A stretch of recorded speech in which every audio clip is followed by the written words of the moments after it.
Baik Buya, mohon petunjuk.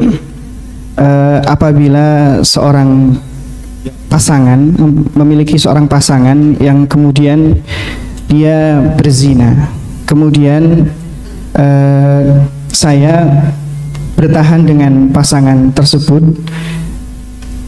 dalam beberapa waktu, apa yang maksudnya ini, mungkin ini saya karena panjang, saya coba cari bahasa yang apa yang harus saya lakukan Buya gitu. Baik, untuk pakai surat biasanya ada rambu-rambu. Kalau bertanya itu, jika itu masalah pribadi apa dosa pribadi, tidak boleh langsung terang-terangan. Untung pakai surat, segera dirobek supaya tidak dicari siapa yang punya surat. Dihapus itu, dihapus. Amanat, Anda pun tidak boleh tahu siapa orangnya. Bakar tuh. Jadi kalau ada, bisa saja, Buya ada seseorang, tidak usah ngomong, Buya saya pernah berzina, atau suami saya pernah berzina, atau istri, Allah, ini majelis rusak, nggak boleh. Dan kadang saking semangatnya untuk tobat, lupa ngomong begitu. Ini pernah kejadian, stop. Itu surat dihapus karena takut ketahuan. Tidak ada namanya Buya. Baik, enggak, tapi ada namanya, kita cari, nanti ada orang yang takut ada. Baik, insyaallah.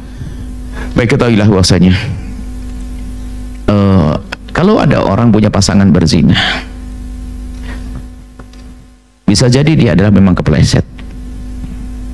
Dia kepleset. Jika hati masih kuat untuk mendidik dia, maka itu jauh lebih bagus daripada dilepas tanpa didikan. Sakit hati, iya sakit. Bagaimana tidak, ada cinta, ada hati. Masya Allah. Makanya tentunya harus ada komitmen baru, ada perjanjian, ada kesepakatan baru. Maka mendidik jauh lebih bagus.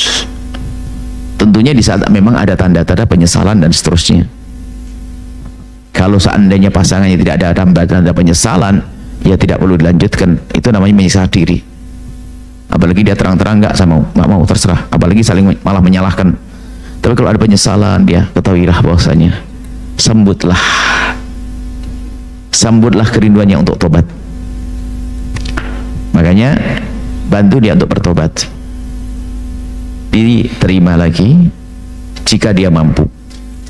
Ingat, kalau dia mampu itu apa? Bisa menyimpan itu marah, itu bisa menyimpan sakit hatinya sampai kapanpun. Kalau tidak mampu, jangan.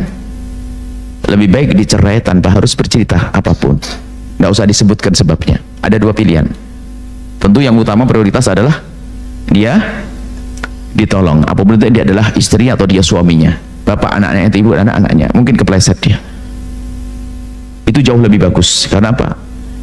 Membawa orang kepada kebaikan kewajiban kita kan, apakah itu keluarga kita atau orang lain. Islam kan ngajarkan begitu. Tentunya di saat dia kuat, karena ada emosi cinta di dalam hatinya.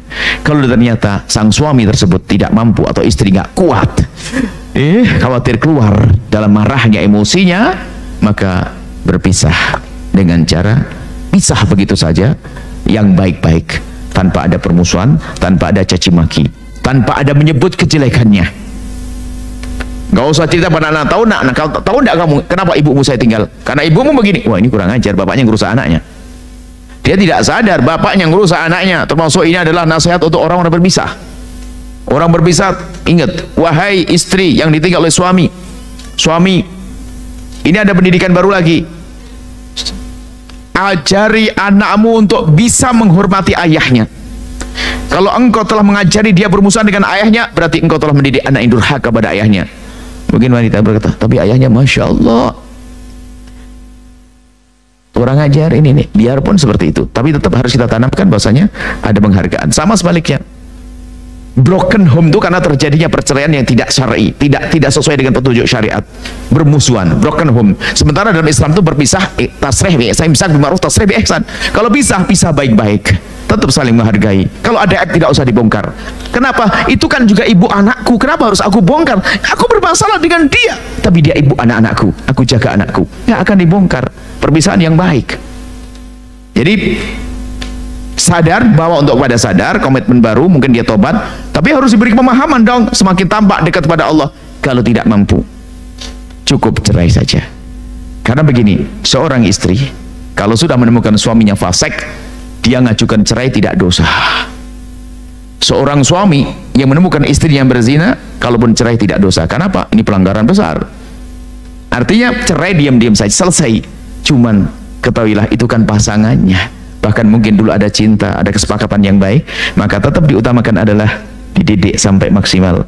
Kemudian setelah itu dia tobat. At-taibu minadz dzambi kaman la dzambalah. Orang bertobat dari dosa seperti orang yang tidak pernah punya dosa. Maksudnya apa? Jangan diungkit.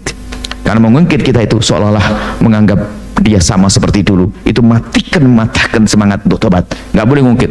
Wah, dasar kamu begitu.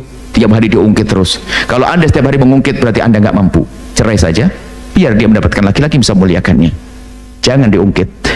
Kalau ingin mengabadikan, jangan diungkit. Didik dia sampai menjadi orang mulia, baru dia hebat. Suami hebat atau istri yang hebat, seperti itu.